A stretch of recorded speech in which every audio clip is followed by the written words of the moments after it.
Magandang araw sa inyong lahat. Nasa inyong harapan si Binibining Rowena A. Paradero at ngayon ay ibabahagi ko ang isang talumpati na pinamagatang Lakbayin ang Landas ng Katarungan. Sa tuwing tayo'y humihinga sa makulay na mundong ito, hindi natin maitatanggi ang malupit na kahindik-hindik na realidad, ang tinatawag na social injustice. Ito ay isang sakit na bumabalot sa ating lipunan na tila naging bahagi na ng pang-araw-araw na takbo ng buhay. Sa paglipas ng panahon, lumalala ang mga anyo ng pang-aapi, diskriminasyon at kawalan ng katarungan na naging pintig ng isang sugatang lipunan na patuloy na umaatungal. Kaya sa talumpati na ito, tatalima tayo sa pulso ng kaharian ng social injustice. Bibigyang buhay ang mga tinig ng mga naaapi at maglalakbay patungo sa pagsusulong ng katarungan. Sisimulan natin sa karimlan ng diskriminasyon. Sa pagpapasimula ng ating paglalakbay, masusing titignan natin ang mga anyo ng diskriminasyon na bumabalot sa ating paligid. Ang pang-aapi ay hindi lamang nangyayari sa loob ng isang apat na sulok ng isang kwarto, kundi maging sa malawakang sektor ng lipunan. Isaalang-alang natin ang racial discrimination na kung saan ang kulay ng balat ay nagiging batayan ng pagtingin ng iba. Narito rin ang gender inequality na tila ba bumubukas ng mas malaking agwat sa pagitan ng lalaki at babae. Ang socio-economic disparity ay naglilikha ng mga hamon sa pag-angat ng mga nasa mas mababang antas ng lipunan.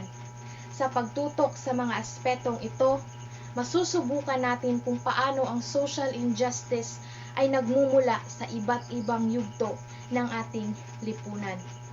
Pangalawa, ang siklab ng hindi pantayang edukasyon. Isusundan natin ang landas ng hindi pantayang edukasyon, isa sa pinakapangunahing biktima ng social injustice.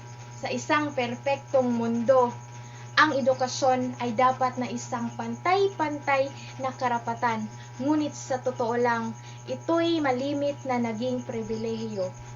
Nakikita natin kung paano ang mga nagdudumang palad ay naging hadlang sa pangarap ng mga kabataang nais magtagumpay.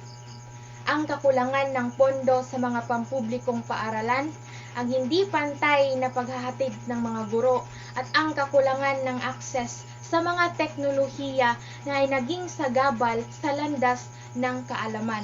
Ang mga kabataan na nangangarap ng mas magandang bukas ay madalas na nahuhulog sa ilalim ng bangin ng kawalan ng oportunidad dahil sa kawalan ng pantay-pantay na edukasyon. Panghuli, ang katarungan at kabanata ng kahirapan.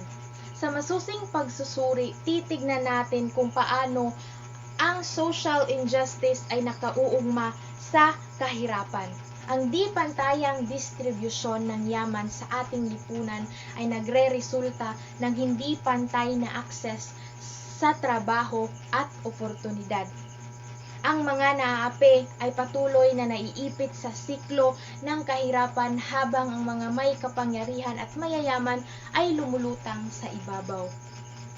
Ang pang-aapi at kawalan ng katarungan sa sistema ng hustisya ay nagiging balakid sa paghabot ng pangarap ng marami at ito'y nagdudulot ng mas malawakang agwat sa pagitan ng mga antas ng ating lipunan.